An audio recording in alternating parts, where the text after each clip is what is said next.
Bueno, estimados hermanos, estimados servidores de Dios, un saludo cordial, así como me ha presentado Leticia. Para mí es un motivo de alegría estar aquí compartiendo con ustedes. Y luego de haber orado, bueno, y participado en la clase anterior, que me conecté al final y estuve escuchando esa bonita temática, vamos a abordar la clase que tenemos para este momento. Confírmenme, por favor, ¿me logran escuchar bien? Sí, Sí, claro. gracias. Y también, por motivos de verificación, me confirman si la presentación también la logran ver. Claro. Gracias, Leticia. Bueno, en ese orden de ideas, vamos a continuar desarrollando este módulo que tiene que ver con la literatura y el corpus paulino. Y ahí están viendo mi nombre, Wenceslao Restrepo, de Colombia, para compartir con ustedes hoy. ¿Qué vamos a hacer nosotros en el día de hoy? Vamos a compartir este planteamiento que ustedes están viendo en sus pantallas. Vamos a compartir el pensamiento cristológico en la literatura paulina y para desarrollarlo en esta sección, porque en la próxima clase analizaré otra temática, vamos a utilizar como base, como fundamento de la clase, algunos títulos e himnos cristológicos que encontramos en el Nuevo Testamento. Así que en ese orden de ideas vamos a empezar desarrollando la clase de la siguiente forma.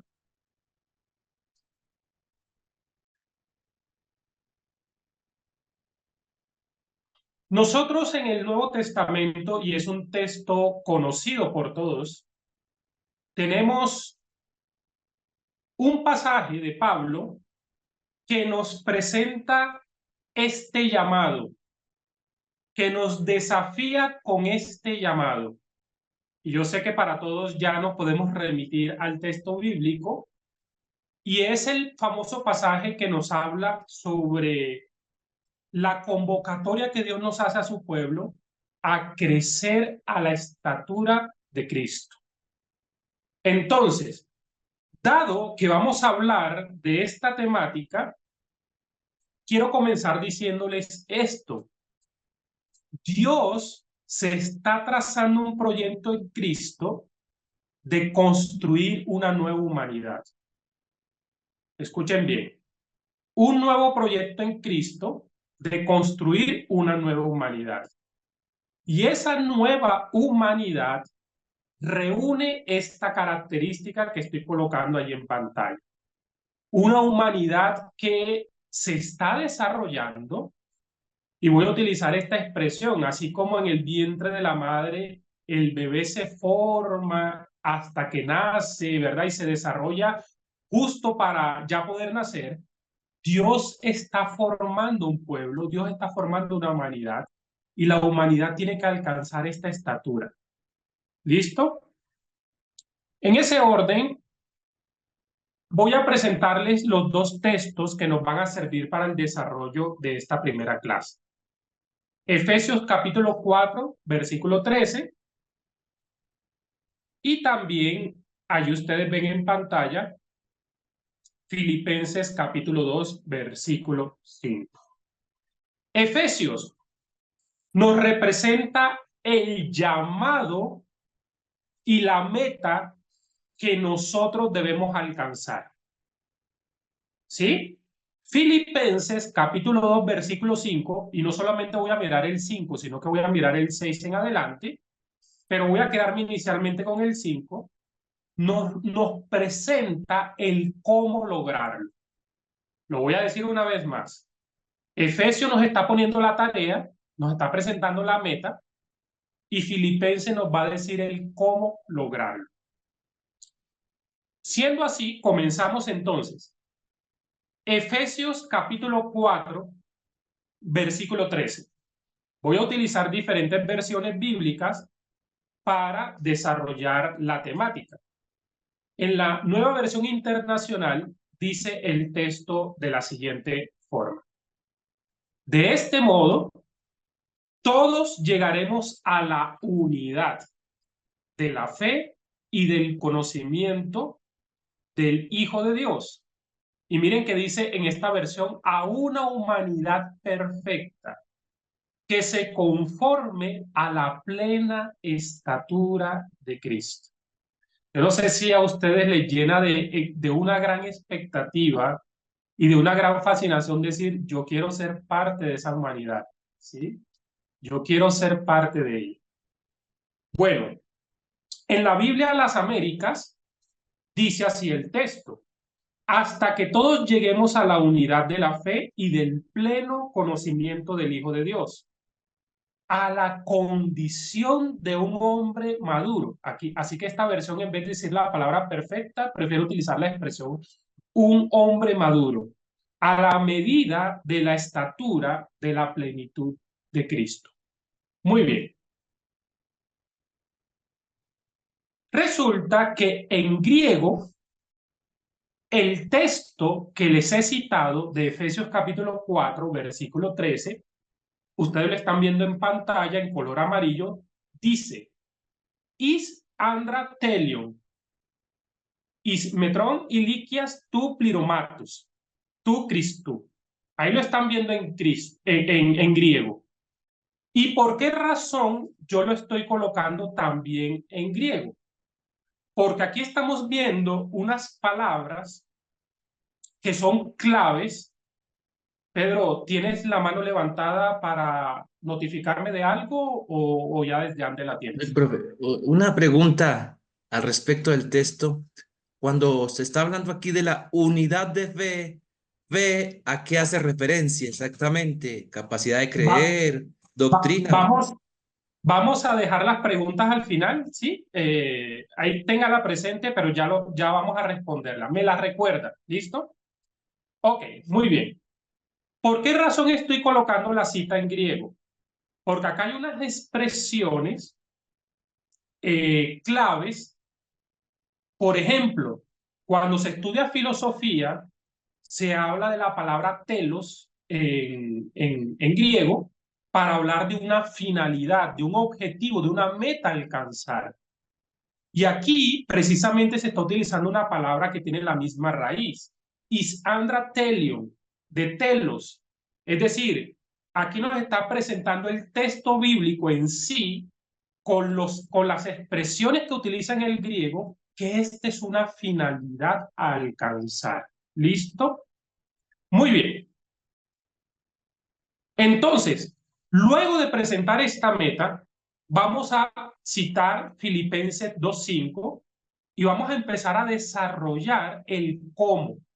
Porque bueno, algo que es de gran interés para uno no es solamente que le presenten un objetivo, sino sobre todo que nos digan, profe, ¿y eso cómo se logra? Y queremos saber cómo se logra. Y seguramente que el Nuevo Testamento y seguramente que Pablo en su teología y en su pensamiento también nos va a ofrecer pasajes que nos hablan de cómo alcanzar esa meta. Es así que, otra vez, valiéndome del griego, aquí aparece el texto de Filipenses capítulo 2, versículo 5. Y dice así, tutto fronite en imi, aquí en Cristo Jesús. Quiero destacar una palabra, mírenla ustedes en pantalla. Lo relevante no es tanto la citación del texto en griego, sino lo que significan las palabras. Esta palabra, fronite. Y entonces surge una pregunta. Profesor, si usted está presentando en griego ese texto, ¿cómo en español se ha traducido?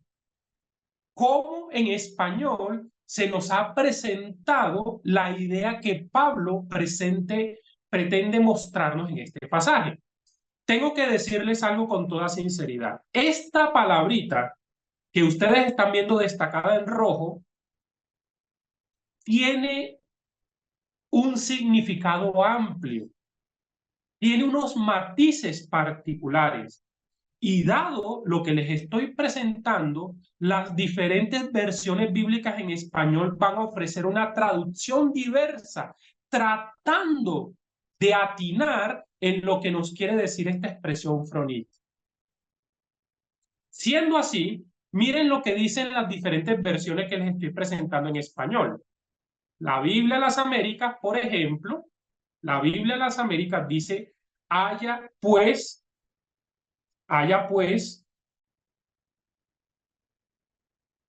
en vosotros esta actitud que hubo también en Cristo Jesús. Así que lo que ustedes están viendo destacado en rojo es lo que las diferentes versiones bíblicas en español han traducido de la palabra en griego. Entonces, la Biblia de las Américas prefiere traducir la expresión griega como actitud. ¿Listo? Nueva Traducción Viviente también se va a casar con el mismo lineamiento y va a decir, tengan la misma actitud que tuvo Cristo Jesús. Y la Nueva Versión Internacional también lo va a decir. La actitud de ustedes debe ser como la de Cristo Jesús. Habiendo mencionado esto, para todos nosotros queda claro que hay una diferencia entre la palabra actitud con C y actitud con P. Aquí se está refiriendo a actitud como una conducta, como un comportamiento, como una manera de proceder. Pero tenemos más versiones en español que nos van a ofrecer una traducción diferente. Miren, por ejemplo, las que tienen en pantalla. Piensen y actúen como Jesucristo. Esa es la misma manera de pensar, y aquí prefiere esta traducción decir, misma manera de pensar que les estoy pidiendo que tengan. Traducción lenguaje actual. Tengan la misma manera de pensar que tuvo Jesucristo. Y la icónica Reina Valera va a decir, haya pues en vosotros este sentir que hubo también en Cristo Jesús. Bueno, entonces tenemos la palabra pensar, tenemos versiones en español que lo han traducido como sentir y tenemos expresiones en español que la han colocado como actitud. ¿Qué hacemos entonces con esta diversidad? ¿Qué hacemos entonces con estas diferentes líneas de traducción que hemos puesto en las láminas que les he presentado? ¿Qué significa realmente esta expresión? Resulta que el apóstol Pablo en Filipenses va a utilizar al menos 11 veces la expresión fronite y también derivadas, expresiones que están relacionadas, que tienen la misma raíz. Y ahí les estoy presentando las citas bíblicas. En el capítulo 1, versículo 7, aparece.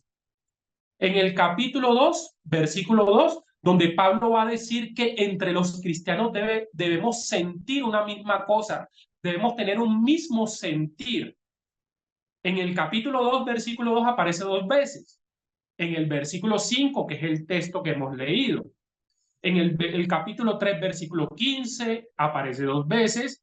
En el versículo 16 del capítulo 3, en el versículo 19, y en fin, y ahí estamos viendo que en el capítulo 4 aparece 3 veces también.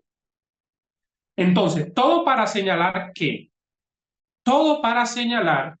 que esta expresión es una palabra predilecta, es una palabra clave que Pablo va a utilizar en su teología para transmitirnos y compartirnos su pensamiento sobre la fe cristiana.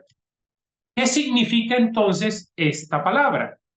Aquí lo estamos viendo en pantalla y he visto comentarios de algunos, creo que Richard lo acabaste de escribir muy bien. Esta palabra griega es una expresión que significa estar mentalizado de una cierta manera, pero haciendo la siguiente salvedad. Una cosa es que nosotros como seres humanos se nos pasen ideas por la cabeza. Por ejemplo, nosotros los seres humanos tenemos un vaivén de muchas ideas y de muchos pensamientos que nos vienen día tras día, ¿no? Hay personas que llegan a decir que el ser humano puede tener alrededor de 60.000 pensamientos por día, pero no nos estamos refiriendo a ese vaivén de pensamientos, nos estamos refiriendo a una mentalidad, a una manera habitual de pensar, y eso ya es diferente.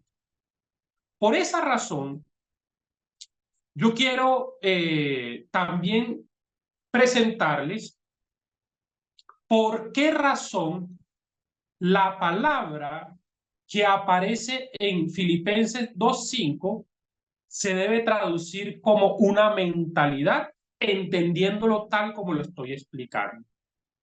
Porque la palabra fronite se deriva o procede de la raíz fron. Es la que está enmarcada en el cuadro que ustedes ven en la imagen. Y esa expresión tiene la explicación que ustedes están viendo en la pantalla. Derivado de la raíz from, implica pensar de una manera particular, con énfasis en la disposición o actitud subyacente. Entonces aquí estamos viendo que la palabra que Pablo utiliza en Filipenses 2:5 es una expresión que como implica una mentalidad característica del individuo, una mentalidad habitual, no solamente se queda en el ámbito del pensamiento, no solamente se queda en el ámbito de las ideas, sino que también se traduce y se expresa o permea la actitud y el comportamiento. Dicho de otro modo, es algo transversal a todas las dimensiones internas y externas del ser humano. Por eso se ha traducido como pensar de una manera particular o tener una determinada actitud. Entonces aquí comprendemos ya por qué razón algunas versiones bíblicas lo van a traducir como una manera de pensar y algunas versiones bíblicas lo van a traducir como una actitud. ¿Saben por qué razón? Se los voy a decir. De pronto ha sucedido esto, que las personas que han trabajado en cierta traducción bíblica en español han dicho, si colocamos el texto, haya pues en ustedes una manera de pensar que hubo en Cristo, de pronto se puede interpretar, podemos suponer que es algo que solamente compete a la dimensión interior del pensamiento y se queda allí. Porque miren, nosotros los seres humanos podemos tener una idea y la idea se queda simplemente en el ámbito interno, pero no la expresamos o no la traducimos en un comportamiento. Entonces, de pronto algunos han pensado, para que el lector no suponga que solamente basta con tener una idea, vamos a traducirlo como un comportamiento. Pero otras versiones bíblicas, los que han trabajado en ellas, van a decir, es que una acción, una conducta habitual, nosotros no la podemos expresar si primero no la interiorizamos, si primero no dejamos que esa idea cambie nuestra manera de pensar. Por consiguiente, no podemos expresar un comportamiento habitual si primero no ha ocurrido un cambio en el pensamiento. Y es por esa razón que algunos han preferido una traducción u otra. Pero ¿qué les quiero presentar aquí con esta imagen que ustedes están viendo en pantalla? Los que les quiero presentar es que nosotros los seres humanos hemos cometido un grave error. Hemos cometido un grave error. Y ese error nos ha llevado a la fragmentación del ser humano. Y yo sé que no estoy hablando de Antiguo Testamento, pero voy a permitirme esta cuña para decirles esto. Nosotros tenemos en Deuteronomio capítulo 6 el famoso Shema. Escucha Israel, ¿verdad? Shema Israel, Adonai Eloheinu, Adonai Echad. Escucha Israel, el Señor nuestro Dios, el Señor uno es. ¿Saben qué nos pasa a nosotros a veces cuando leemos el texto? Que pensamos de manera reducida que el Shema es solamente un distintivo y una característica de Dios, que Dios es uno. Pero resulta que el Shema también nos está presentando que así como Dios es uno, nosotros debemos buscar ser imitadores de Dios. ¿Y a qué me refiero con esa búsqueda de imitar a Dios? Que el ser humano debe buscar una unificación en su manera de pensar, en su manera de sentir y en su manera de actuar. Y vaya que eso es difícil. Vaya que eso no es una tarea fácil. Por consiguiente, tenemos el siguiente contraste. Mientras que Dios es uno, nosotros los seres humanos por el pecado hemos caído en la fragmentación. ¿Qué es eso de la fragmentación? Lo voy a decir a modo de ejemplo. Que nosotros nos podemos permitir internamente pensar de alguien y decir, esta persona me cae mal, uy, esta persona no me gusta cuando me encuentro con ella. Nos permitimos pensar de una forma y por fuera nos permitimos decir otra cosa. Ay, fulanito, qué gusto verte, qué bueno saludarte en el día de hoy. Entonces pensamos de una forma, sentimos de una forma y actuamos de otra. Pero ¿qué nos está diciendo la palabra Afrodite? ¿Qué nos está diciendo? Haya pues en ustedes el sentir que hubo en Cristo, que hubo en Cristo. Lo que nos está diciendo el texto de Pablo en Filipenses 2:5 es nada más y nada menos que Cristo encarnó la misma cualidad de Dios de unificación, porque en Cristo hubo y hay algo que lo distingue tanto en su manera de pensar y sentir y actuar, que lo vuelve una sola pieza, que lo vuelve una sola pieza, vuelvo a decir la expresión, tal como Dios nos los ha trazado para que seamos imitadores de Él. Por consiguiente, quiero sintetizar la idea. Cuando el texto de Pablo en Filipenses dice, haya pues en ustedes un mismo sentir o un mismo pensar o una misma actitud que hubo en Cristo, nos está diciendo nada más y nada menos que desde el interior hasta el exterior, nosotros debemos reflejar la misma actitud que tuvo Cristo. Y entonces,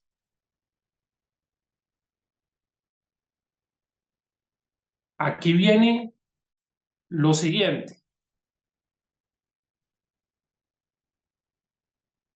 ¿Será que qué hacemos, o mejor dicho, qué hacemos nosotros con este contraste que les estoy mostrando en pantalla?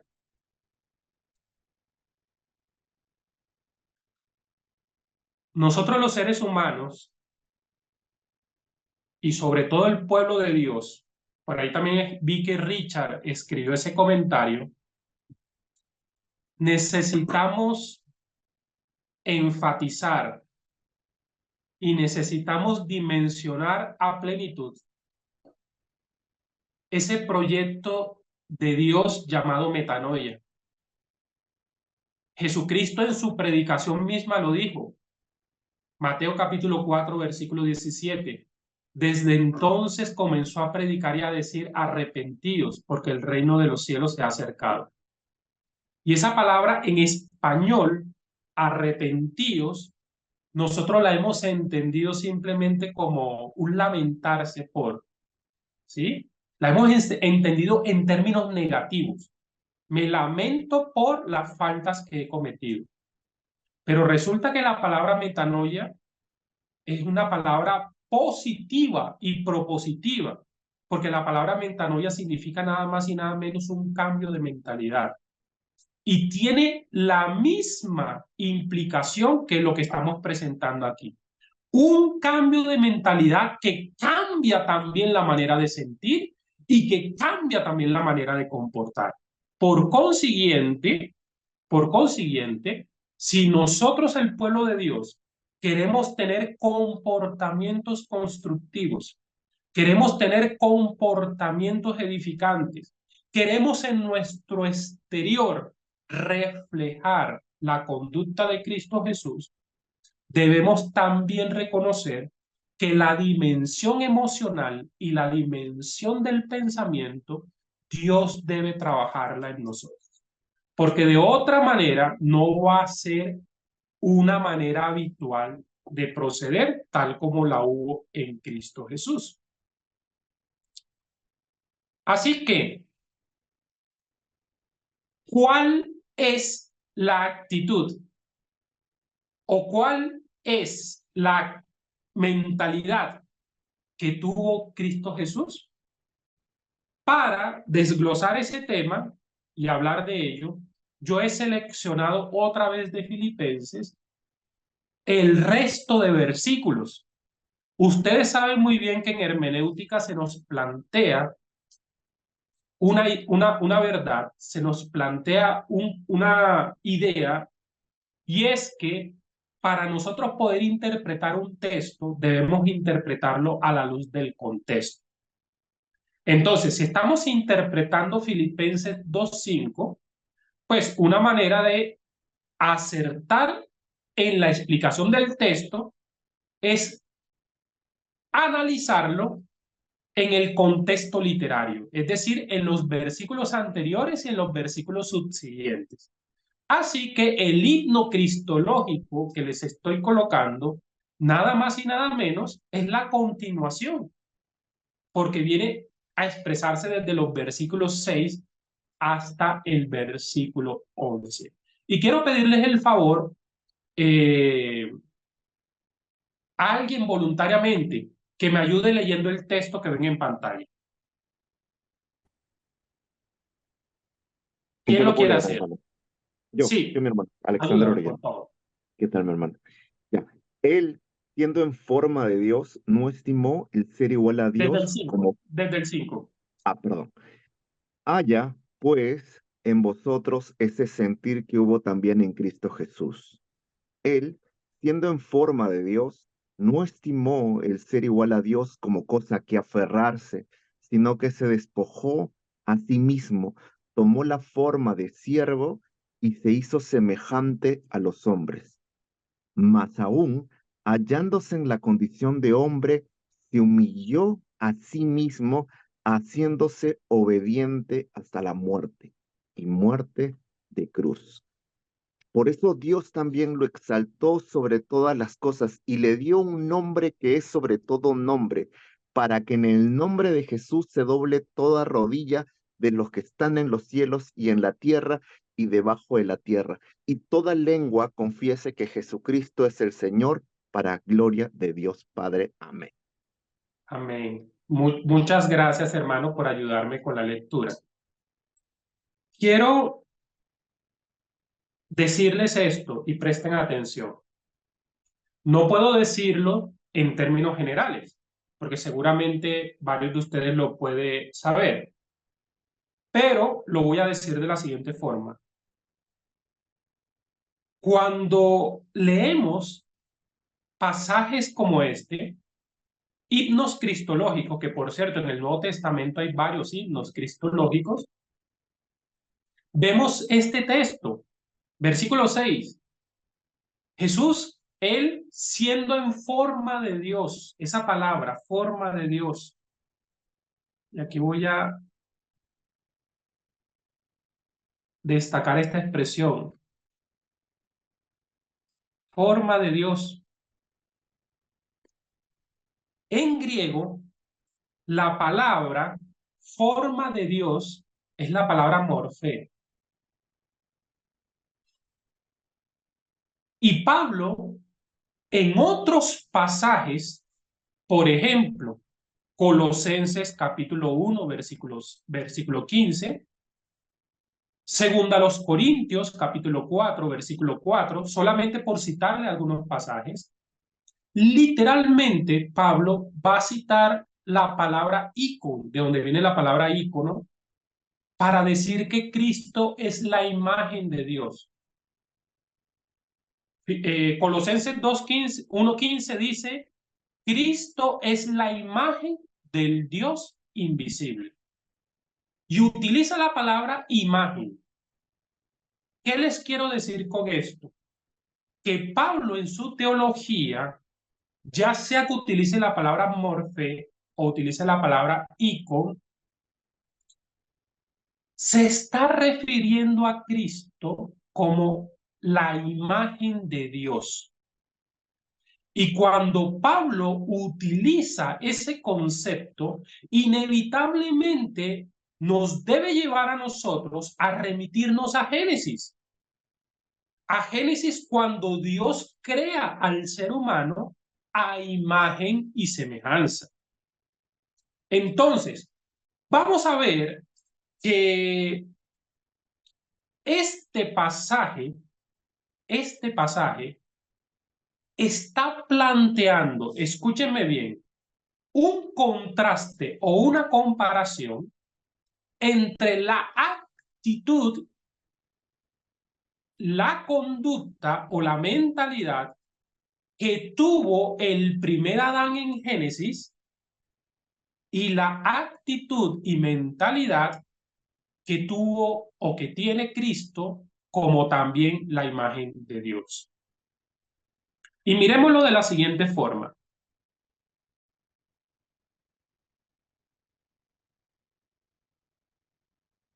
¿Qué nos está mostrando el himno cristológico de Filipenses capítulo 2, versículos 6 al 11? Que Adán tuvo la siguiente actitud. Quiso exaltarse a sí mismo y pretender ser igual a Dios. Vamos a mirar primero el cuadro que tiene que ver con la actitud de Adán. Quiso exaltarse a sí mismo y pretender ser igual a Dios. Y todos nosotros lo sabemos en Génesis, que precisamente la serpiente, la seducción que le va a presentar es, ustedes van a ser igual a Dios. Por lo tanto, las acciones que ellos hicieron estuvo basado en ese concepto, estuvo basado en esa mentalidad. Serán igual a Dios si comen del árbol del conocimiento del bien y del mal. Como resultado de ese pensamiento que se tradujo en un comportamiento, Adán terminó sufriendo una gran humillación. Y nosotros sabemos que Proverbios habla de que antes de la caída está la exaltación de espíritu, ¿sí? Antes de la caída, antes de la humillación, está la exaltación. Pero lo que nos muestra el himno cristológico que les he citado es que la actitud de Cristo fue una actitud diferente a la que tuvo el primer Adán. Cristo, como imagen de Dios, reflejó la correcta actitud y la actitud que se debió esperar de la humanidad creada por Dios. Entonces, ¿cuál es la actitud de Cristo? Y otra vez voy a regresarme ya al pasaje bíblico, pero permítanme y se los digo.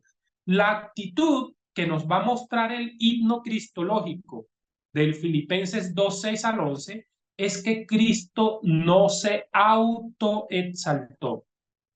Más bien se humilló haciéndose hombre obediente y al servicio de Dios. Entonces miren el contraste.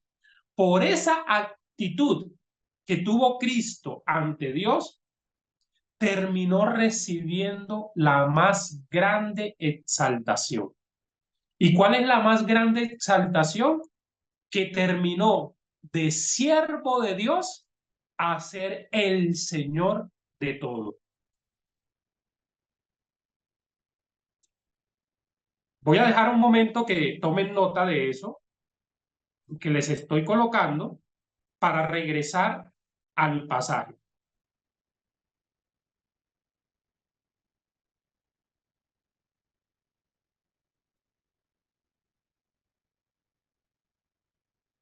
¿Listo? Quiero por favor que conmigo presten atención. Si necesitan que me regrese otra vez a la lámina, lo voy a hacer. Pero miren, versículos 6 y 7. Versículos 6 y 7. Él, Cristo, siendo en forma de Dios, recuerden que la palabra morfé también es una palabra que juntamente con icon Pablo va a utilizar para hablar de Cristo como imagen de Dios. Por consiguiente, pudiéramos también traducirlo así. Él, siendo imagen de Dios, no estimó el ser igual a Dios como a cosa a que aferrarse. ¿Saben ustedes qué significa la palabra cosa a que aferrarse? La expresión en griego que Pablo va a utilizar es que Cristo no tuvo la actitud de querer arrebatar a la fuerza, ¿sí? De querer usurpar esa posición de ser igual a Dios. Por consiguiente, aquí se está estableciendo un contraste entre Cristo y Adán. ¿Por qué? Porque la actitud de Adán sí fue esa. La actitud de Adán fue querer arrebatar ese estatus, a querer adquirir esa exposición a su manera. A su manera. Entonces, Cristo no tomó esa actitud, sino que se despojó a sí mismo, tomó la forma, miren que otra vez utiliza la forma de siervo y se hizo semejante a los hombres. ¿Y para qué se hace Cristo semejante a los hombres? Para enseñarnos a nosotros la correcta actitud que debió tener la humanidad creada desde un principio. ¿Y cuál es la correcta actitud? Esta que está acá. Esta que está acá. ¿Sí? Es la de humillarnos ante Dios, la de no buscar la autoexaltación, sino dar lugar a que sea Dios, a que nos lleve al estatus, a la condición y a la posición que Él siempre nos ha querido llevar en Cristo Jesús. Quiero por favor que me hagan una señal con sus manos allí, si me estoy dando a entender con lo que les estoy presentando en la mañana de hoy. Muy bien, Carla. Bueno, varios me están haciendo señal. Muchísimas gracias, muchísimas gracias. Voy a ir redondeando esta primera idea de la siguiente forma. Aquí nosotros estamos viendo en esta imagen que si Cristo mostró una humillación, un bajarse en su condición, es porque él antes estaba en una posición de exaltación, ¿sí? Estaba en una posición de exaltación. Entonces, esta es la dinámica que nos presenta el texto bíblico. Exaltación. Cristo pudo aferrarse a esa posición de exaltación y decir, ¿yo por qué tengo que humillarme? ¿Yo por qué tengo que ir al mundo y asumir una forma de hombre?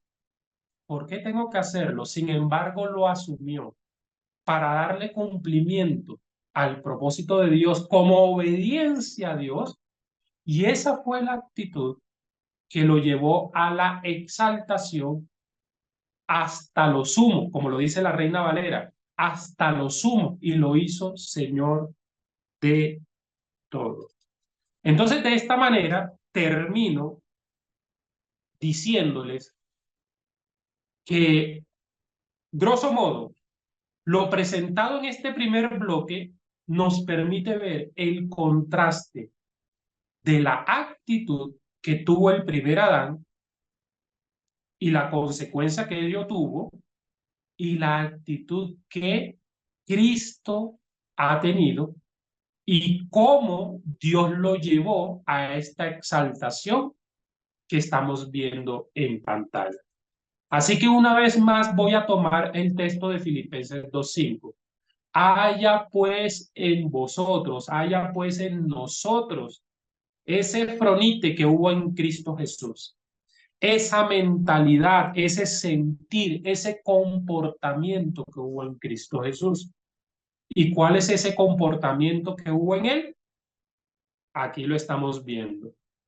No se exaltó a sí mismo, sino que le da lugar a Dios a que Él lo exalte y lo lleve a la posición que Dios pretende llevar a toda la humanidad que ha creado. Entonces, de esa manera, Leticia, le doy cierre a este primer bloque y doy lugar, pues, como es habitual, para que los estudiantes nos expresen su opinión de cómo les ha parecido esta primera sección y también si hay preguntas nos las puedan expresar. Adelante, Eimer. Habilita tu micrófono. Gracias, doña Leti.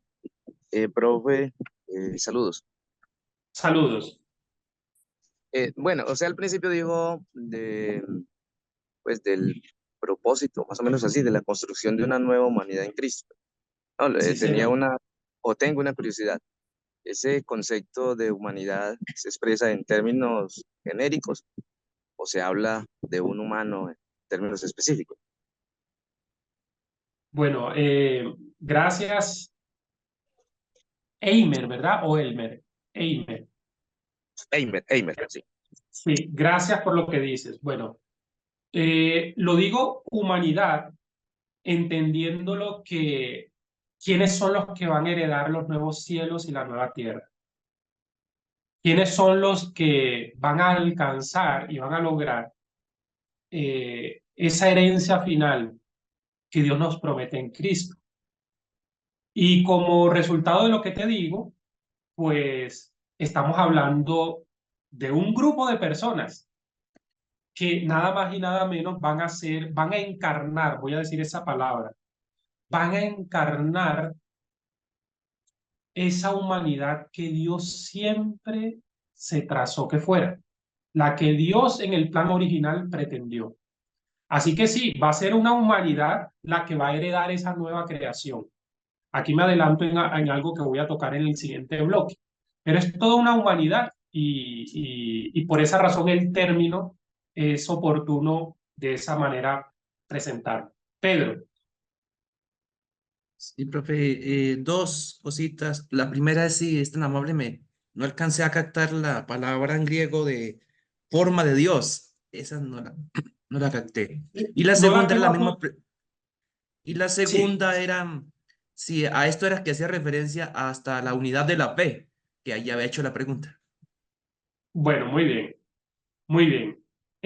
La palabra que en griego está utilizando aquí, digo textualmente, porque en otros pasajes Pablo va a utilizar la palabra ícono, de donde viene la palabra ícono.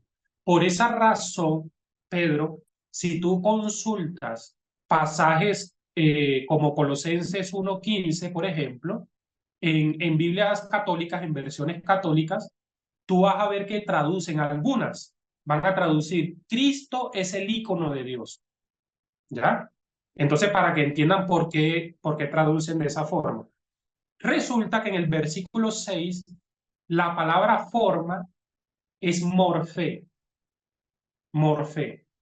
¿Listo? Entonces, Pablo en su teología va a utilizar morfé y va a utilizar icon, y las dos expresiones aluden a que Cristo es la imagen de Dios. Es lo que quiero enfatizar. Él es la imagen de Dios. ¿Sí? Ya desde un punto de vista neotestamentario, entonces nos queda claro a nosotros, es que me estoy adelantando a la siguiente clase, creo que me estoy eso, pero y en relación a lo segundo, que nos está presentando. ¿Qué es eso de la unidad de la fe? Bueno, para entender lo que significa la palabra unidad de la fe, también hay que entender lo que significa la fe. Y yo sé que si digo la palabra fe citando Hebreos, pues de igual manera nos quedamos como con un término, con una definición bíblica, pero vamos a tratar de decirlo en nuestro lenguaje, en nuestra forma de expresarlo. ¿Qué es eso de la unidad de la fe? Resulta que la fe, Pedro, y para todos, significa que yo internamente asumo lo que yo espero que se dé externamente. Por ejemplo, Pedro, si tú tienes una expectativa que la otra semana te van a llamar de la empresa donde tú mandaste la hoja de vida, entonces, ¿qué es fe en ese ejemplo? En ese ejemplo significa que aunque todavía no te han llamado, ya tú en tu interior asumes que se va a dar externamente se va a cumplir lo que tú internamente estás asumiendo que esperas. No sé si me doy a entender. Por consiguiente, hay una unificación entre la dimensión interna que está asumiendo que sí va a ocurrir eso, con lo que se supone que exteriormente se va a dar. Entonces, ¿qué es eso de la unidad de la fe? Otra vez, porque gracias por la pregunta. La unidad de la fe o dicho de otro modo, el ser humano no puede alcanzar fe si no unifica su manera de pensar, su manera de sentir y su manera de actuar.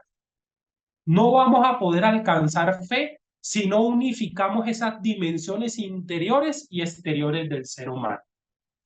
Porque una persona puede estar diciendo, sí, yo creo con la boca, puede estar diciendo, yo creo que me va a salir, que la otra semana me van a llamar del trabajo, y por dentro está pensando, ay, no, eso está muy difícil. Seguramente hay personas que tienen un currículum mejor que el mío, seguramente hay personas que tienen mejor experiencia que yo. Entonces no hay una unificación entre la dimensión interna del pensamiento con lo que se espera que externamente ocurra.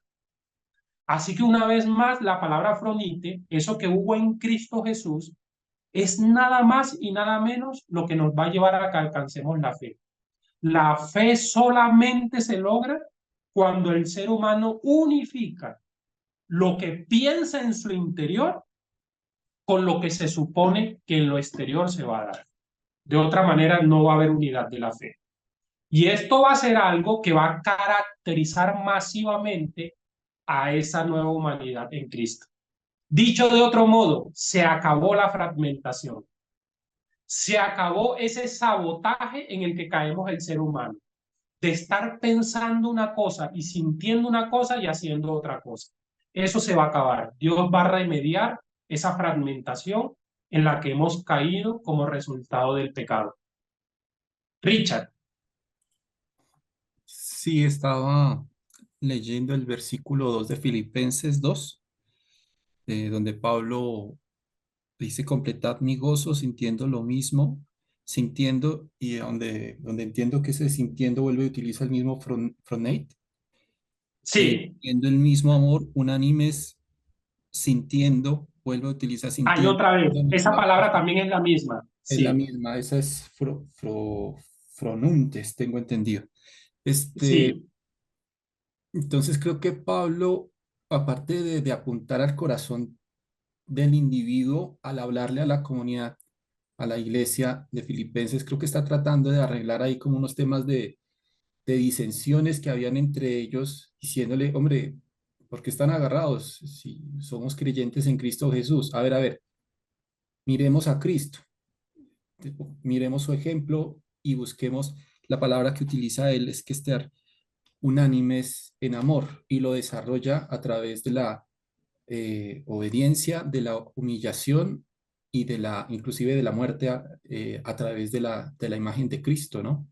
Le dice, ustedes se han Sí, muerto prácticamente al pecado, o si son obedientes al Señor, si hay humillación en sus corazones ante Dios, porque si están encendidos los unos con los otros, creo que no estaba viendo a Pablo eso, sino estaba viendo era como lo contrario. Entonces, presenta a Cristo como ejemplo, hasta donde entiendo por la exposición que nos da y atándolo a este versículo 2, es un poquitico a arreglar esa vida de comunidad que estaba exacto. como en un choque ahí entre el orgullo de unos y otros. Exacto, Richard. Pero también lo voy a llevar, Richard, al siguiente planteamiento y gracias, y con esto termino este primer blog. Presten atención que esto es una cereza del pastel. ¿Listo? Presten atención a esto. Richard nos está diciendo algo muy clave y por eso citó los primeros versículos del capítulo 2. En la comunidad cristiana había división, había disputa, había disensión, ¿sí? Pero miren el remedio que está presentando el texto bíblico. Lo que nos está diciendo es, ¿cómo vamos a pretender unificar la convivencia, armonizar la convivencia comunitaria cuando internamente el ser humano puede estar dividido en sí mismo? O sea, yo les voy a decir algo. ¿Saben ustedes que nosotros los seres humanos a veces nos peleamos en nosotros mismos? Y no es que estemos locos, no estoy hablando de locura. Bueno, aunque puede ser debe ser una locura en el sentido de no debemos normalizar ese proceder. Pero nosotros mismos, miren, nos decimos cosas con nuestros pensamientos denigrantes, pensamos cosas que no corresponden a lo que Dios piensa de nosotros, nos decimos expresiones a nosotros mismos contrarias a lo que Dios dice de nosotros, experimentamos emociones destructivas y esperamos en el exterior que nos vaya bien en la vida. Entonces, Richard, lo que tú estás planteando es tan transversal que dice, el lograr la unidad comunitaria no se puede dar si los individuos que buscan ese propósito, ellos no trabajan en sí mismos para lograr la unificación en su ser. Y yo les voy a decir esto, es un hecho cierto, cuando uno como ser humano es de una sola pieza, uno trabaja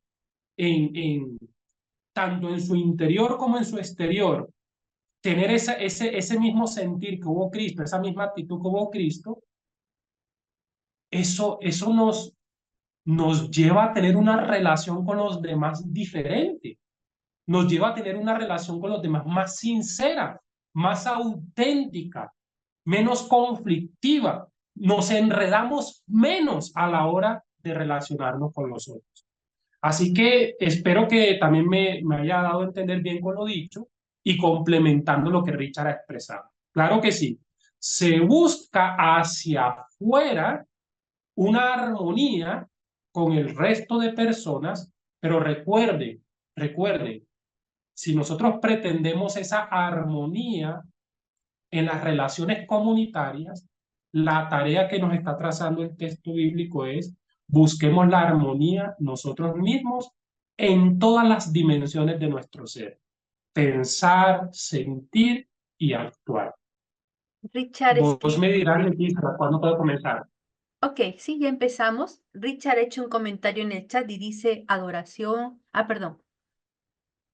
Profe, ¿podemos concluir que una sana cristología es el remedio para alcanzar una espiritualidad sana y una vida congregacional sana? Bueno, gracias Leticia por leerme ese comentario. Voy a decir algo con mucho respeto y espero darme a entender bien en lo que voy a mencionar.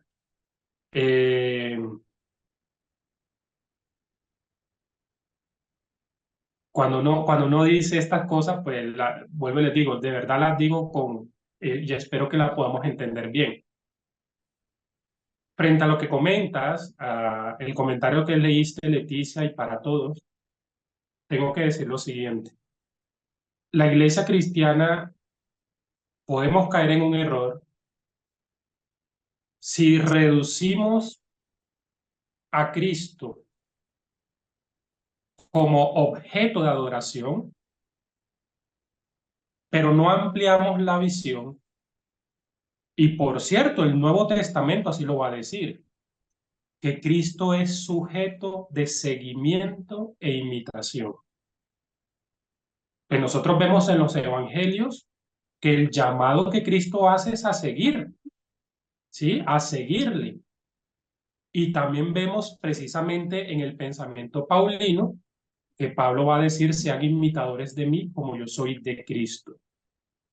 Así que tenemos un desafío grande y es no conformarnos que tenemos una espiritualidad por el hecho de convertir a Cristo en objeto de adoración en llamarlo, ¿no? Que y no esa, entenderlo como sujeto. Hay alguien que tiene como que activado el... valoro al mismo. Leticia. Y solamente Ya, pero ya no hay problema. Y no entenderlo como sujeto de seguimiento e imitación. Porque lógicamente eso segundo es más exigente. Eso es más exigente, eso ya nos confronta. Entonces diría eso, Leticia. En ese orden, ¿continúo con esta segunda parte? Adelante. Bueno, muy bien. Habiendo trazado el piso de la primera sección compartida, ahora vamos a pasar a esta segunda parte, que la he titulado Jesucristo, prototipo de una nueva humanidad. Así que para el que me preguntó sobre el tema de la nueva humanidad, voy a retomar lo que mencionaron para decir: Dios sí está construyendo una nueva humanidad y Él tiene un molde, Él tiene un referente, y no solamente Él, nosotros también tenemos ese referente, y ese referente es Cristo. Él es el prototipo. Y cuando digo la palabra prototipo, me voy a adelantar, permítanme un segundito, a citarles algo que nos puede parecer muy atrevido, pero me tomo el trabajo de citarlo literalmente. Yo sé que no voy a citar un pasaje de Pablo, voy a citar un pasaje de Juan, pero nos puede parecer muy atrevido, pero nada más y nada menos nos va a permitir entender lo que menciono con ese título. Primera de Juan, capítulo 3, versículo del 1 al 3. Miren cuál amor nos ha dado el Padre para que seamos llamados hijos de Dios. Por esto el mundo no nos conoce, porque no lo conoció a Él. Amados, ahora somos hijos de Dios, pero aún no se ha manifestado lo que hemos de ser. Y cuando el texto dice aún no se ha manifestado lo que hemos de ser, pues si yo lo dejo hasta allí queda la pregunta: ¿y qué es eso que vamos a hacer? ¿Qué es eso que vamos a hacer? ¿Qué es eso que se va a manifestar? Literalmente dice el texto. Pero sabemos que cuando Él se manifieste, seremos semejantes a Él, porque le veremos tal como Él es. Así que nada más y nada menos, esa nueva humanidad va a reunir esa característica, semejanza a Cristo. Pero bueno, vamos a desglosar, no nos vamos a adelantar. Muy bien. Voy a comenzar esta segunda parte diciéndoles esto. Y es que para el desarrollo de la temática me voy a valer de textos bíblicos y me voy a valer de citas de teólogos católicos, de teólogos protestantes, como los están viendo en pantalla, ¿sí? Por ejemplo, el libro de Introducción a la Cristología de Dupuis, el famoso libro de Cristología también de Oscar Cullmann, y voy a mencionar también una cita de Juan Stam, de este libro que se llama Escatología Bíblica y la misión de la Iglesia. Comienzo entonces con el primero, Introducción a la Cristología. Jacques Dupuis fue un sacerdote y teólogo católico belga. Este hombre murió en el año 2004. En este libro, Dupuis cita lo siguiente en la página 7. La cristología no agota toda la teología, pero sí la dota de una clave necesaria de interpretación, constituyéndose así en principio hermenéutico de todo el edificio. ¡Wow!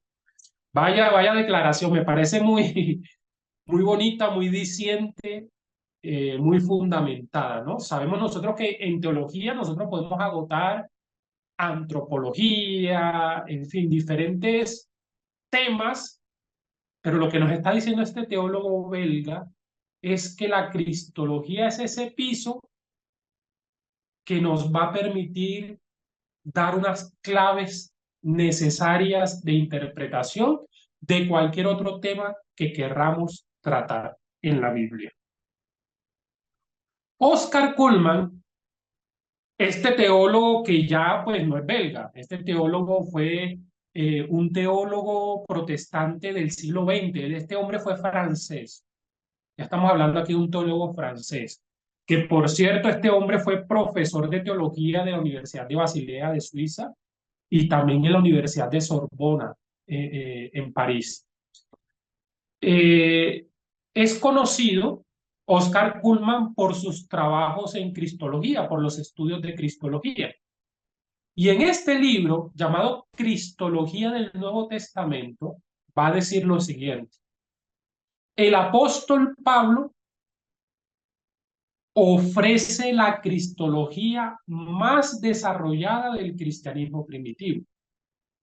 Resulta importante en la cristología de Pablo la identificación de Cristo con la figura de Adán. La cristología paulina se encuentra tan profundamente impregnada de escatología que Pablo llama a Cristo el último o postrer Adán. Eso aparece en 1 Corintios 15:45. Y cuando cito esto, también me acuerdo del pasaje de Romanos 5:12, donde a partir del versículo 12 en adelante, Pablo va a hacer ese contraste de Cristo con Adán. ¿Listo? Bueno, entonces, habiendo mencionado estas citas de los libros de Oscar Cullmann y de Dupuis, queda claro que continúo en esta segunda parte con el lineamiento que dejé claro en el bloque anterior. Y es que Pablo en su teología, él va a presentar este contraste. Pablo va a desarrollar, va a estructurar su pensamiento cristológico jugando con el contraste de Adán y de la persona de Jesús. ¿Cuál es entonces? Aquí surge la pregunta, profe, si usted nos está resaltando, nos está enfatizando tanto este contraste que Pablo hace en su literatura entre el uno y el otro, ¿qué es lo que nos pretende decir Pablo en su teología? ¿Qué es lo que nos pretende decir Pablo en su literatura a la hora de contrastar a Cristo con Adán? Básicamente, esto es lo que está contrastando. Lógicamente, sintetizando, y eso es lo que vamos a desarrollar, que pretende desarrollar en su literatura es que la figura de Cristo, la figura de Adán, perdón, la figura de Adán encarna, representa, tipifica una antigua creación y una antigua humanidad. Por el contrario, Cristo encarna, representa y tipifica una nueva creación, una nueva humanidad. Profe, ¿y de dónde se fundamenta usted para señalar todo esto que está diciendo? Bueno, entonces permítanme, para poder explicar y desarrollar lo que ustedes están viendo allí, remitirme un poco al Antiguo Testamento y luego desembocar en el Nuevo de la siguiente manera. Comencemos con la figura de Adán. Esto es simplemente, yo sé que por todos es sabido, pero lo presento con el fin de poder trazar un hilo conductor en el desarrollo del tema. Nosotros sabemos que en Génesis, y por cierto, vaya que sí es fascinante uno contrastar el pensamiento del Nuevo Testamento con este libro de Génesis. En el libro de Génesis, nosotros vemos que se habla de la creación. Y tenemos que al final del capítulo 1, en el versículo 31, Dios contempla la totalidad de su creación y emite una opinión positiva sobre ella. El superlativo bueno en gran manera engloba todo lo que señala cómo cada aspecto particular responde al fin que él se propuso al crearlo, que se pueda desarrollar la vida en todas sus formas. Entonces ahí conocemos esa condición original de la creación. También vemos en el capítulo 1 específicamente la creación a imagen y semejanza de Dios. Y bueno, se ha entendido mucho qué significa esa declaración de ser creado a la imagen y semejanza de Dios. Pero lo que quiero matizar en este momento es que esa condición de la humanidad ser creada a imagen y semejanza de Dios es que el ser humano viene fungiendo. Sí, el ser humano viene a ser el representante de Dios y va a ser creado para ejercer un dominio. Hola, hola, hola. Sobre la creación, de cuidarla Hola. y procurar el bienestar. Alexander, profesor. veo que está activando el micrófono. Sí, se está Escucha entrecortado, profe. Los últimos 3, 4 minutos se escuchan entrecortado. Están como, no se escucha. Ok. Escucha entrecortado. ¿Desde dónde están escuchando así entrecortado? Perdón. Hasta ahora mismo se escucha entrecortado.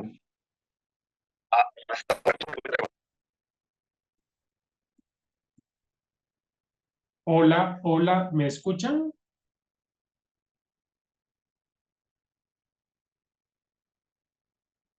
Perdonen si aquí me está fallando la conexión, perdonen. Sí, pero es a veces que se corta, no es constante. Ahora, ¿cómo me escuchan? Un poco Ahí se Escucha entrecortado. entrecortado. ¿En el primer bloque escuchó así o se escuchó mejor? No, en el primer bloque no hubo problemas. En este bloque, al inicio de la explicación de la PPT, ahí se está escuchando entrecortado. Ok. Vale. Es un tema aquí de internet. Bueno, pero me han logrado entender esto que he presentado del contraste entre Cristo y Adán. Sí, señor. Vamos en el tema de la imagen eh, de Adán formado a la imagen de Dios. Vale, muy bien, gracias. Ok, voy a tratar entonces estoy mirando y estoy viendo que tengo conectividad en el internet y todo, pero puede ser que se esté poniendo intermitente, está fallando un poco ¿Le y puedo hacer una consulta? dime. Yo estuve en la presentación del programa del diplomado con el pensamiento del apóstol Pablo. La verdad que yo estaba esperando harto su clase, pero ¿qué relación tiene la presentación de hoy día con relación a Adán, a Cristo, con el pensamiento del apóstol Pablo? Pablo es el que lo desarrolla. ¿Qué relación tiene perdón? Se escucha entrecortado.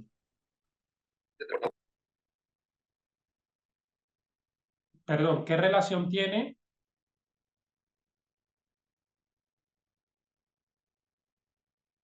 Carla, no te escuché bien. ¿Qué relación tiene qué? Ya, la consulta es qué relación tiene ahora, por ejemplo, la presentación con relación a Adán, a Cristo, con el pensamiento del apóstol Pablo. A eso me refiero. Ya, eso lo vamos a seguir abordando, que me he pausado, dado que me están diciendo que me escuchan entrecortado. Entonces estoy dando lugar a ver si todos estamos entendiendo bien mi exposición. Confírmeme, por favor, cómo se escucha en este momento. Ahora recién Se escucha bien, estable. ahora sí. Ha Sí. mejorado claro. ahora. Bueno, gracias, súper. Vamos a continuar. Bueno, esto es simplemente un hilo conductor. Sabemos que en el capítulo 3 se nos habla de la caída del ser humano y no es objetivo desglosarlo con detalle qué fue lo que ocurrió allí, pero sabemos que lo que ocurrió allí fue algo serio, fue algo severo por el impacto que ejerció sobre toda la realidad. La desobediencia humana no solo quebró la relación armoniosa con Dios, sino que introdujo la muerte y el sufrimiento en la creación. Y Pablo lo va a decir en Romanos 5:12, así como la muerte entró por un hombre, bueno, y sigue desarrollando su idea.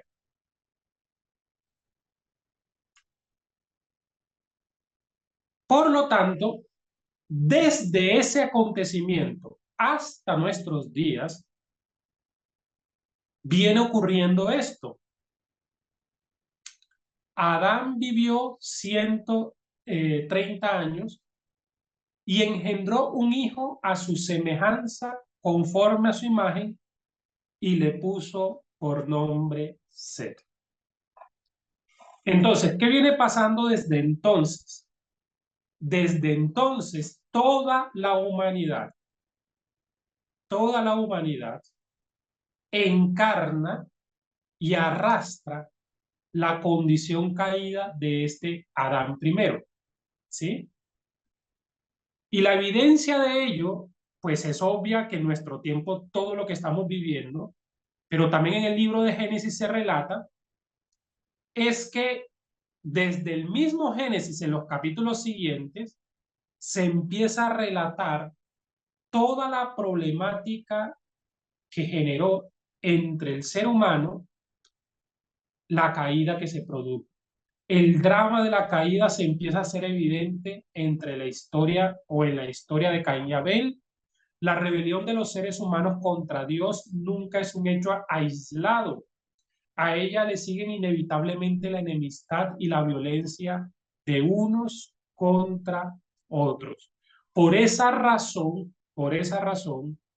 ningún programa político ni ningún otro proyecto humano va a ser remedio definitivo al mal que aqueja al mundo. Porque el mal que aqueja al mundo es un reflejo del rompimiento de esa relación armoniosa con Dios. ¿Listo? Y también vemos en el capítulo 6 que ese contraste, ¿no? Y se utiliza la palabra ver, lo que Dios vio. Lo que Dios vio en esta situación, es decir, cuando creó al inicio, representa un marcado contraste entre lo que relata Génesis 6 con Génesis 1.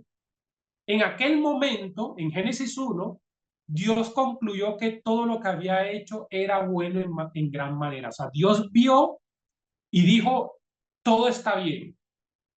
Ahora, en el capítulo 6, Dios percibe que todo designio de los pensamientos del corazón de ellos era de continuo solamente el mal.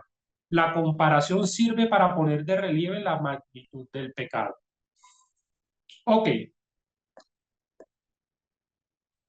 Entonces, ¿a dónde voy con este planteamiento que he resumido y que lo he planteado rápidamente? A que nosotros actualmente nos encontramos todavía en el ámbito de una antigua humanidad. Nosotros actualmente nos encontramos en esa dimensión, nos encontramos en esa condición, heredando esa realidad que venimos arrastrando desde el primer Adán. Pero Pablo va a proponer, y otra vez retomo la declaración de Oscar Cullmann, va a proponer lo que el último párrafo de este enunciado dice. Y es que va a presentarnos a Cristo como el último o el postrer Adán. Y aquí quiero hacer una salvedad porque yo sé que hay muchos estudiantes que son curiosos. Son curiosos. Y quiero ser preciso en lo que voy a citar. Cuando yo estoy citando primero a los Corintios, capítulo 15, Pablo va a utilizar la palabra último o postrer Adán.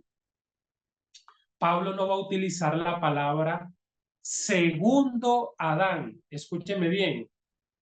Pablo no va a utilizar la palabra segundo Adán. Ya les voy a decir el pasaje bíblico donde Pablo sí va a utilizar la palabra deuteros antropos. ¿Sí? O sea, para hablar del segundo hombre. Pero cuando habla del concepto Adán, va a utilizar la expresión último o postrer. Todo para darnos a entender que no hay lugar para esperar un tercer Adán o un cuarto Adán. Es decir, el concepto teológico del postrer Adán es que Cristo es el definitivo, el último y definitivo prototipo de la nueva humanidad. No va a haber lugar a más. Ok. Esta idea de Pablo, y ya te doy lugar, Pedro, permíteme un segundito. Esta idea de Pablo de contrastar, o mejor dicho, de utilizar como título cristológico de Jesús el postrer Adán, no es algo inédito de Pablo, no es algo exclusivo de Pablo, porque pasa lo siguiente. Nosotros, por los estudios que estamos realizando, sabemos que hubo literatura, tanto en el pueblo judío como en el pueblo cristiano, que quedó por fuera del canon bíblico, ¿sí? Y que hubo un periodo intertestamentario. Entonces, esta idea de la doctrina de los dos Adanes, del primer Adán y del último Adán, no es exclusiva de Pablo, se los tengo que decir. Porque ustedes están viendo en pantalla que judío de la diáspora. Se está entrecortando, profesor. Sí, aquí toca de pronto, es que remediarlo desde acá, no sé qué me está fallando. Lo que voy a procurar es hablar pausado para que así logren entender bien mi declaración. ¿Me entienden ahora? ¿Me escuchan bien? Sí, profesor. Sí, Ahora sí. Bueno, la doctrina de los dos Adanes no es una doctrina exclusiva de Pablo, porque ya este hombre, Filón de Alejandría, y ustedes saben que Filón de Alejandría viene siendo el mayor representante del judaísmo de la diáspora del tiempo antiguo. Entonces, ¿quién fue Filón de Alejandría? Filón de Alejandría fue un filósofo judío helenístico, fue un judío de la diáspora. Este hombre nació en el año 20 antes de Cristo y murió en el año 45 después de Cristo. Es decir, es contemporáneo de la época de Jesús. Este hombre vivió en Alejandría y en Alejandría había una comunidad judía muy fuerte y Filón se constituyó en un gran representante y en un gran exponente el trabajo de Filón. Filón, como filósofo, procuró demostrar que existía una armonía y una articulación entre la fe judía y entre la filosofía griega. Eso fue lo que él en su trabajo quiso demostrar, ¿sí? Trató de presentar que no había conflicto y disputa entre la fe judía y la filosofía griega. Entonces, en sus obras, él va a presentar una combinación y una armonía entre lo uno y lo otro. Entonces, la teoría de los dos Adanes, Filón de Alejandría también la desarrolló. Y la doctrina de los dos Adanes en la literatura intertestamentaria aparece en algunos documentos. Pero aquí viene algo inédito en Pablo. Y es que cuando nosotros estudiamos la cristología de Pablo, sí vamos a encontrar elementos novedosos, elementos propiamente cristianos que Pablo va a acuñar en esta doctrina de los dos Adanes. Entonces, ¿cuál es lo particular y cuál es lo que Pablo nos va a enfatizar en su pensamiento y en su teología? Lo siguiente. Primera a los Corintios, capítulo 15, versículo 45.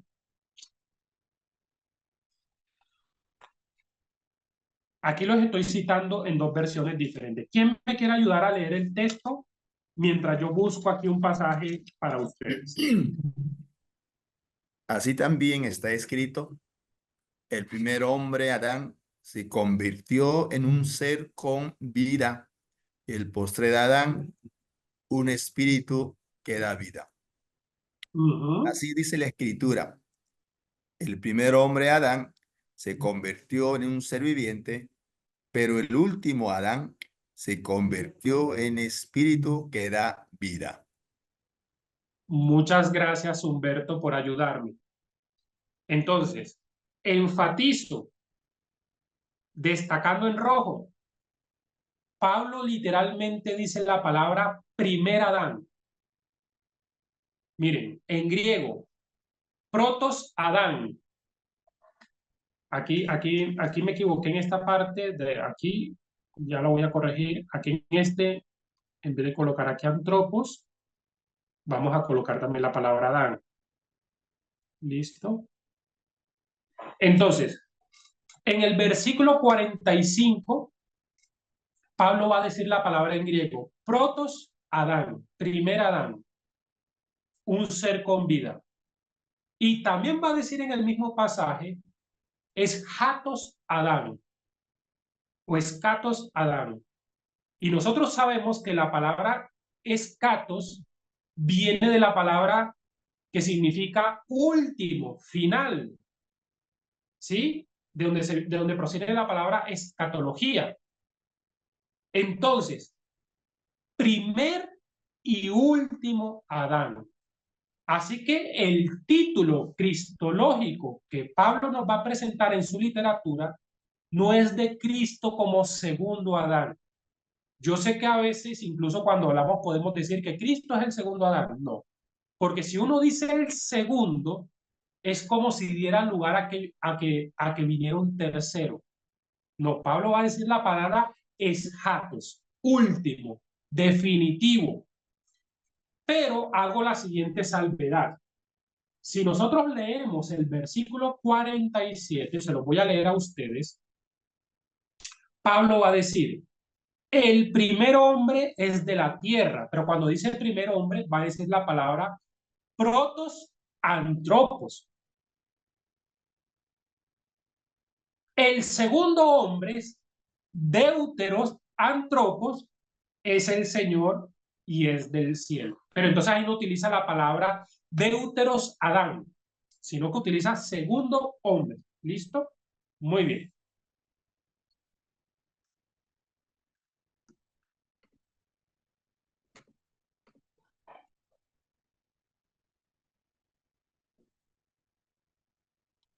Bueno, habiendo dicho esto, quiero que, por favor,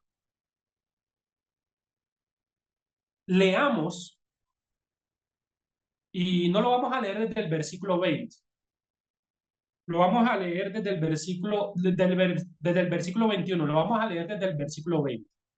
Primera a los Corintios, capítulo 15, versículos 20 al 24. Alguien voluntariamente que lea el texto, por favor.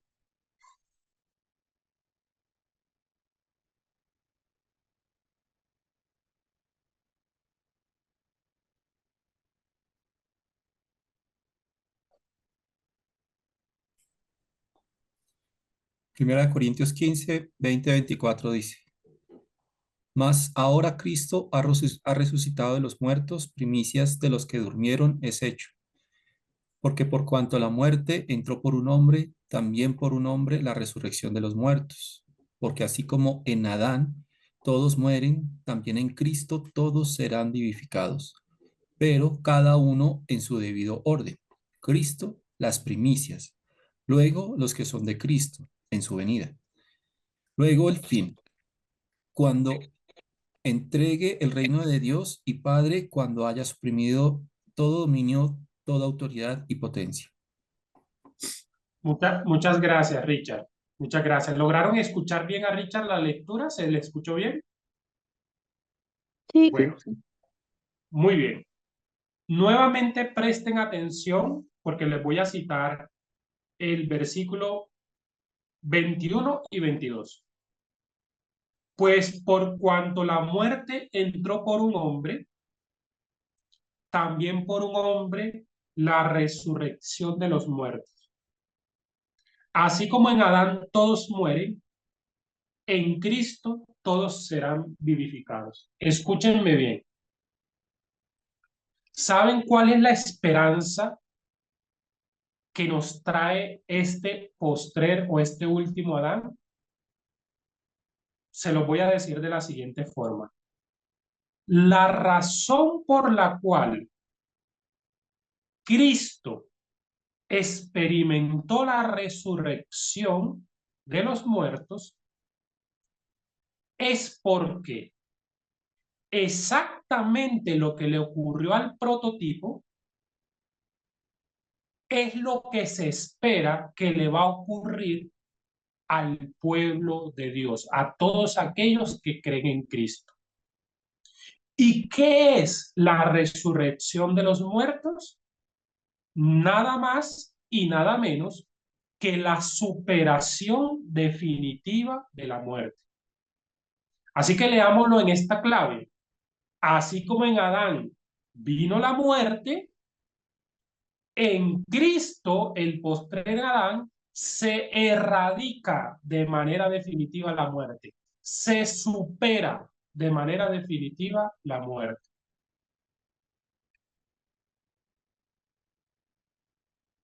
Por esa razón, cuando en la Biblia habla de Jesucristo, va a decir que por cuanto Él resucitó, Él ya no muere y la muerte no se enseñorea más de Él.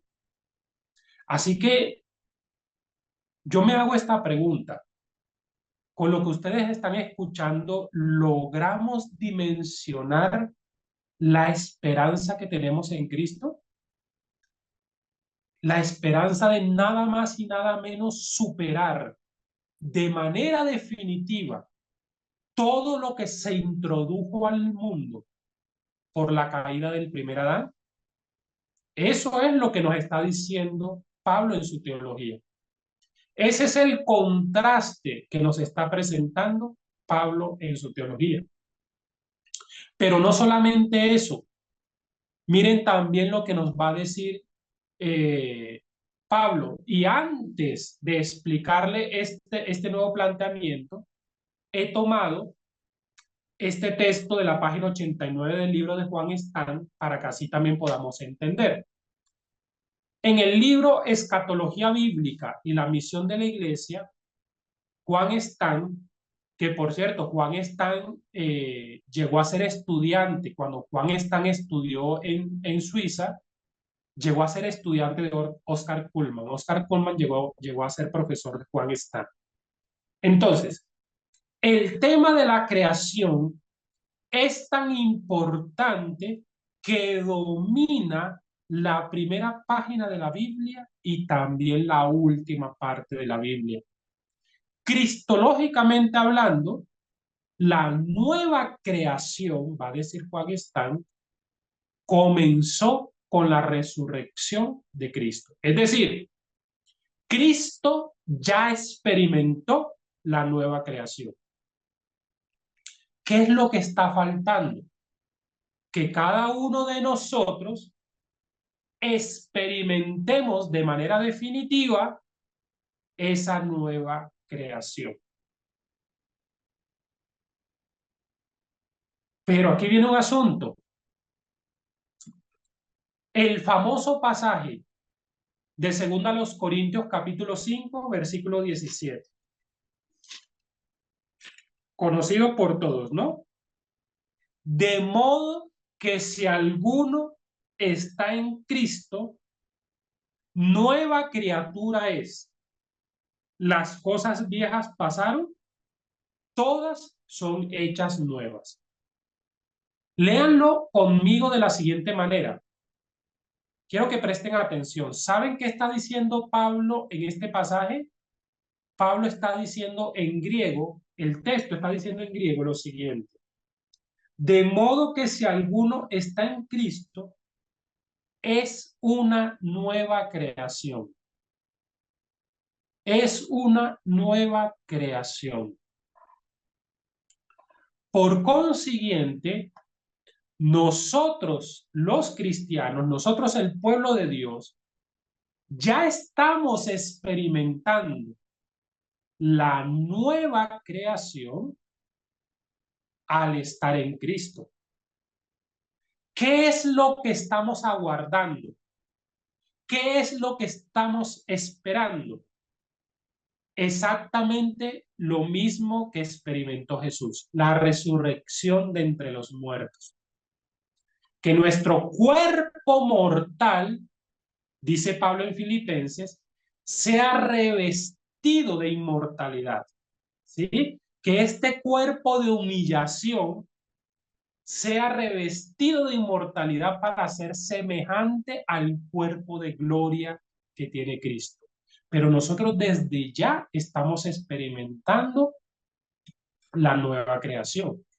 La clave teológica está en entender qué significa estar en Cristo.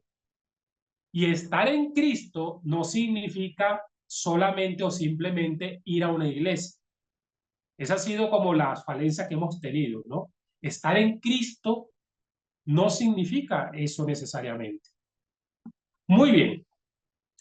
Hay otro pasaje en Gálatas, que es el famoso pasaje de Gálatas, capítulo 6. Yo lo estoy citando para que ustedes me escuchen. Capítulo 6,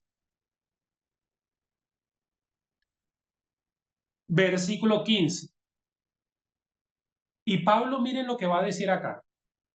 Porque en Cristo Jesús ni la circuncisión vale, ni la incircuncisión. En la Reina Valera 60 dice, sino que seamos nueva criatura. Pero el texto, yo creo que si lo traducimos de esta forma, lo vamos a entender mejor. En Cristo Jesús ni la circuncisión vale, ni la incircuncisión, sino que seamos nueva creación. Nueva creación. Entonces, ¿qué está presentando Pablo en su teología? Pablo está presentando que lo que aguardamos que ocurra cósmicamente, el creyente lo está empezando a experimentar individualmente. Lo voy a decir otra vez. Lo que aguardamos que ocurra cósmicamente a nivel general, el creyente lo está empezando a experimentar individualmente. Así que Apocalipsis nos habla de los cielos nuevos y de la tierra nueva, de una nueva creación. Pero lo que nosotros hemos perdido de vista es que Dios ya está empezando esa nueva creación, pero la está empezando construyendo una nueva humanidad, la está empezando con el ser humano, la está empezando con nosotros.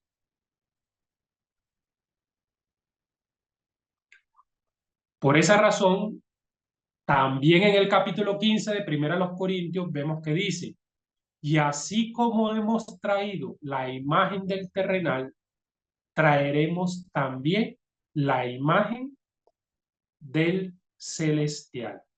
Voy a terminar diciéndoles lo siguiente.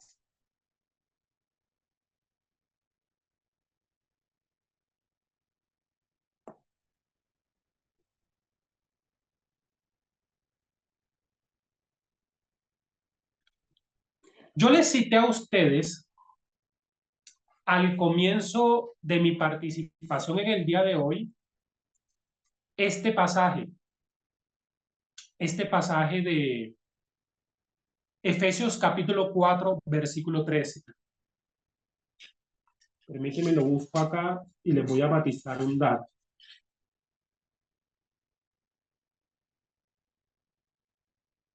Pero lo que les quiero decir para finalizar este bloque es lo que aparece en griego en color azul.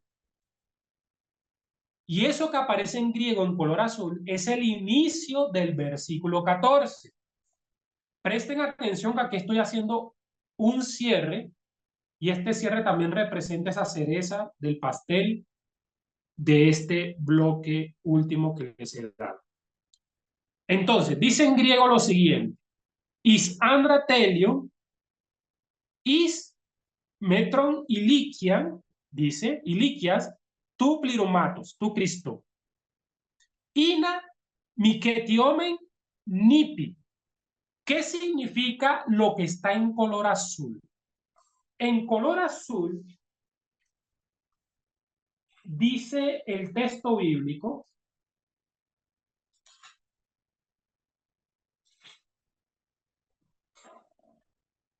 así ya no seremos niños fluctuantes. Niños fluctuantes. ¿Saben ustedes qué está contrastando Pablo entre el versículo 13 y el versículo 14? Que la meta que tenemos en Cristo Jesús es convertirnos en un hombre maduro.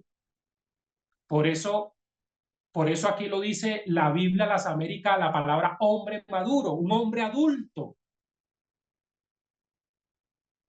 Pero en el versículo siguiente Pablo va a decir, pero es para que ya no seamos niños fluctuantes.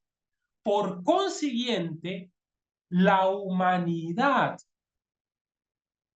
antigua, la humanidad del primer Adán, es comparada como un niño fluctuante. Es comparada como un niño inmaduro. Y les voy a decir aquí lo siguiente.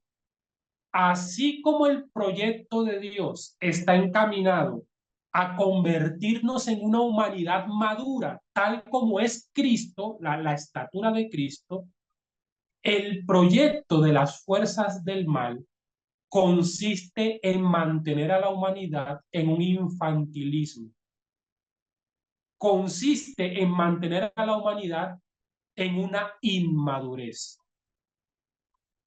Así que esto nos confronta y nos lleva a meditar hacia dónde nos estamos dirigiendo nosotros. ¿Cuál es la meta que nosotros nos estamos trazando en la vida cristiana? En alinearnos a crecer y madurar a esa estatura de Cristo, o conformarnos al infantilismo al que nos quiere mantener esas fuerzas del mal y esas agendas que ahora más que nunca se están destapando en estos últimos tiempos. Hoy en día es impresionante cómo con las redes sociales, con todo lo que se está viendo, hasta las personas adultas estamos cayendo en unos comportamientos tan inmaduros, tan infantiles, pero eso es lo que buscan las fuerzas del mal: bloquear el crecimiento, bloquear el desarrollo de esa nueva humanidad que Dios está construyendo. Sabemos que no lo va a lograr, pero desafortunadamente hay personas que no lo van a lograr. Hay personas que no van a lograr heredar, no van a lograr gozar de ese plan definitivo de Dios. Así que termino diciéndoles, estimados hermanos y servidores de Dios, que Cristo es el prototipo de esa nueva humanidad que está construyendo, y eso nos debe llenar de mayor aliento y de mayor esperanza para decir: sigo mi caminar cristiano entendiendo hacia dónde Dios está trazando el proyecto de la vida cristiana. Muchas gracias, Leticia, y para todos. De esta forma termino mi participación y doy lugar para la intervención de los compañeros.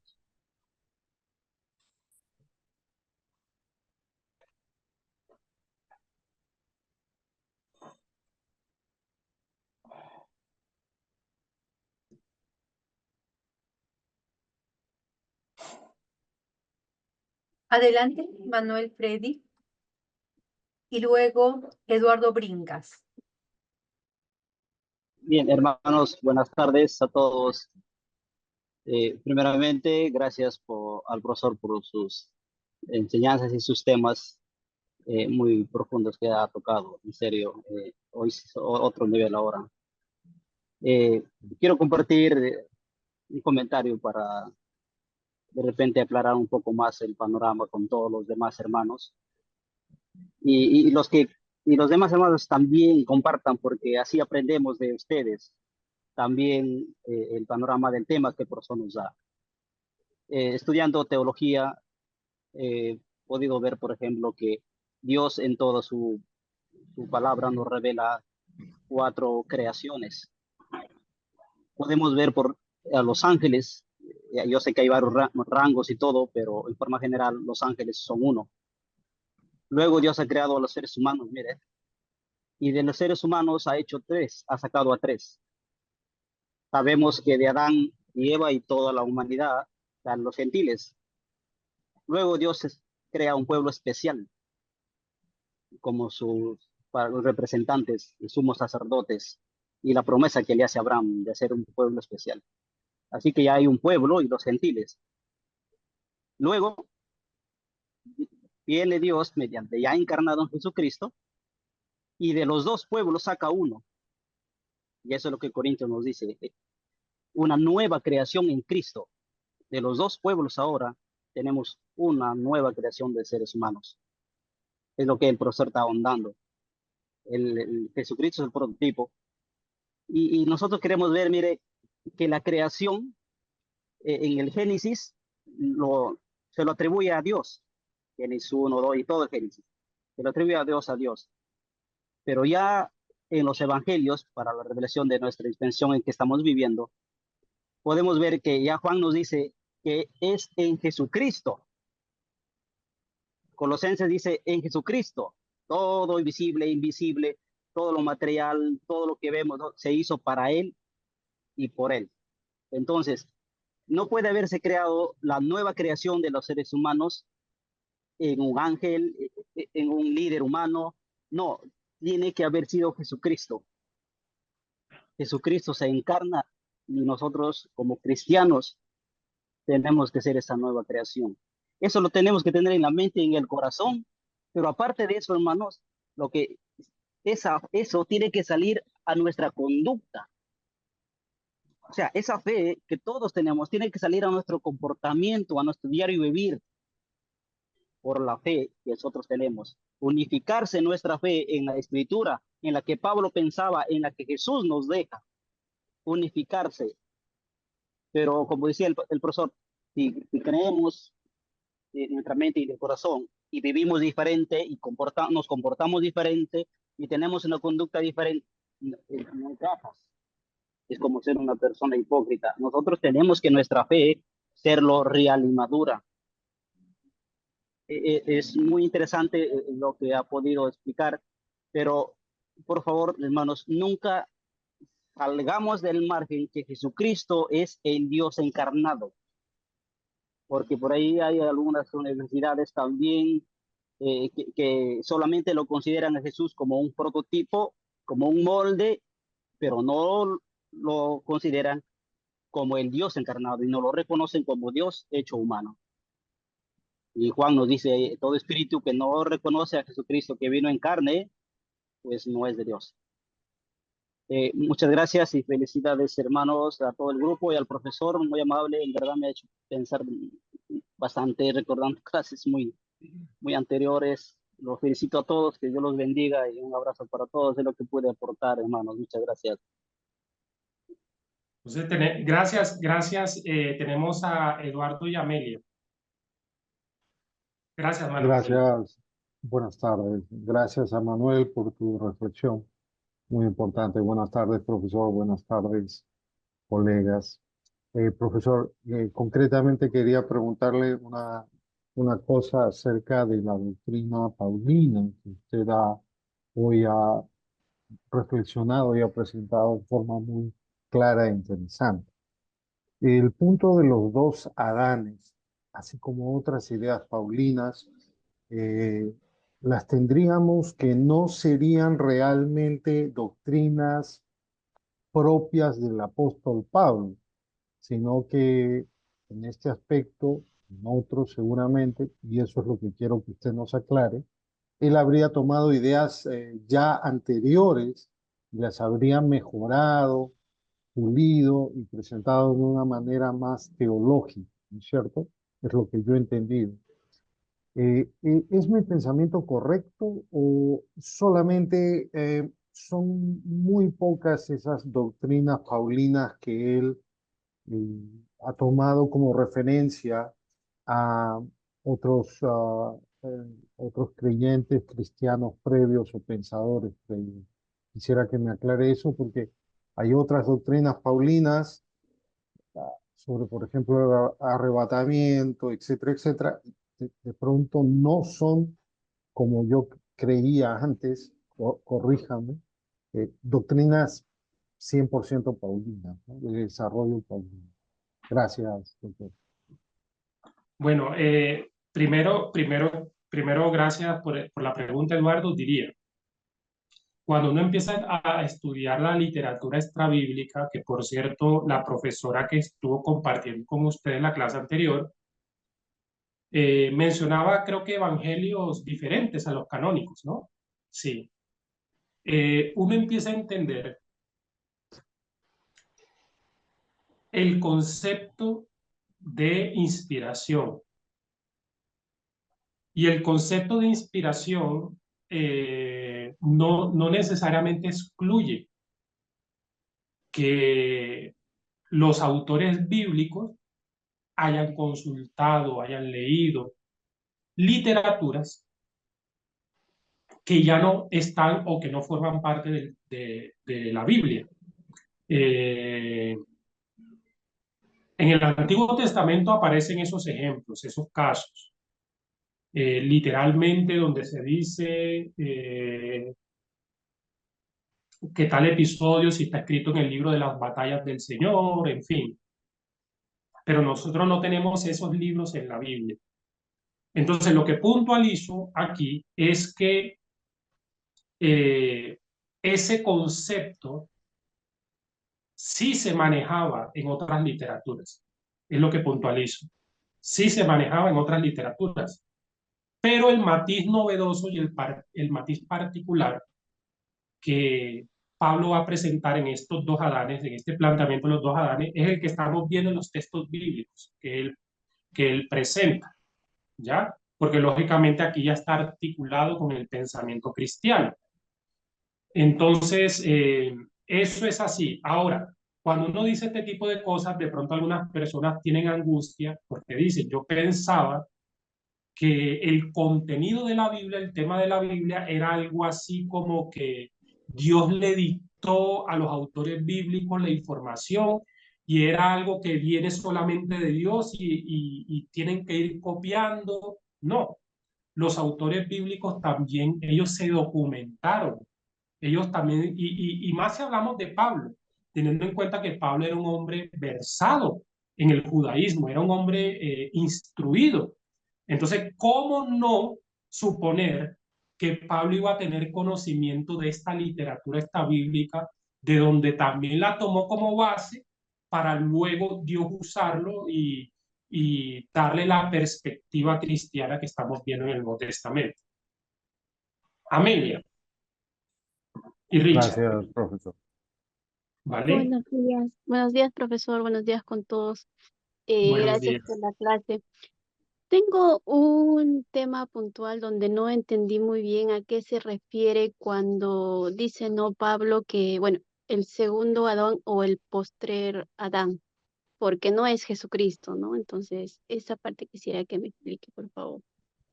El postrer Adán es Jesucristo. Ah, ya, ok, gracias. El postrer Adán es Jesucristo. Es él. Eso Ok, es lo que gracias. precisamente él está diciendo, que es Jesucristo. Sí. ¿Quién más estaba mencionando? A ver, Richard, sí. Sí, como redondeando, Esta es la última pregunta, listo, porque tengo que salir para una actividad. Les claro, agradezco. Vale.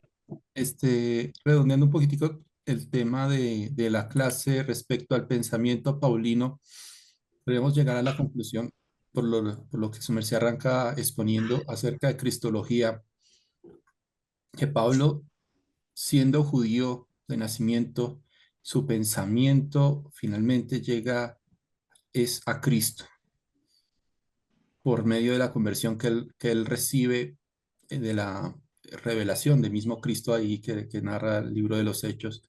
Entonces podemos pensar tanto por la exposición de hoy como por los mismos escritos y por lo que él mismo dice que la predicación de él es predicar a Cristo y a este crucificado.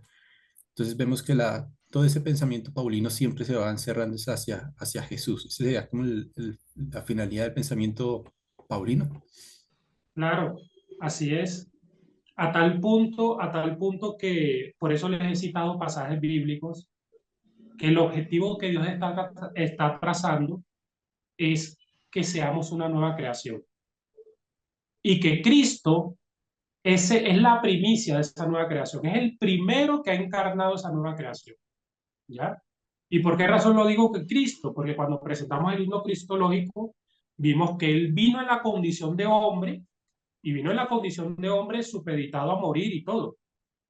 Pero ahora no está en esa condición. Por eso Pablo va a decir, si conocimos a Cristo en la carne, ya no lo conocemos así. Segundo los Corintios 5, 16. Ya no lo conocemos así. ¿Por qué? Porque ahora el Cristo con el que estamos relacionándonos es el resucitado. Es el que ha superado definitivamente la muerte y él nada más y nada menos ha experimentado lo que Dios nos ha prometido para decir, hay una garantía que lo que la Biblia dice se va a cumplir. O sea que la esperanza que cada uno de nosotros va a tener de convertirnos en una nueva creación, de superar todo este drama y todo el dilema que está viviendo la humanidad, sí o sí es una esperanza que tiene fundamento, porque ya hay alguien que lo vivió, ya hay alguien que como primicia lo vivió. Entonces, nada más y nada menos lo que estamos esperando es que Cristo como primicia, es que lo que Cristo como primicia vivió, ahora nosotros lo vivamos. Pero eso es una garantía, es un hecho, es un hecho. Solamente lo que tenemos que hacer nosotros es encargarnos de estar en Cristo. Y eso lo podemos ver en unas próximas clases, que significa estar en Cristo. Entonces, Leticia, muchísimas gracias. Un abrazo fraterno para todos, estimados. Y recuerden, tenemos próximo sábado para seguir compartiendo.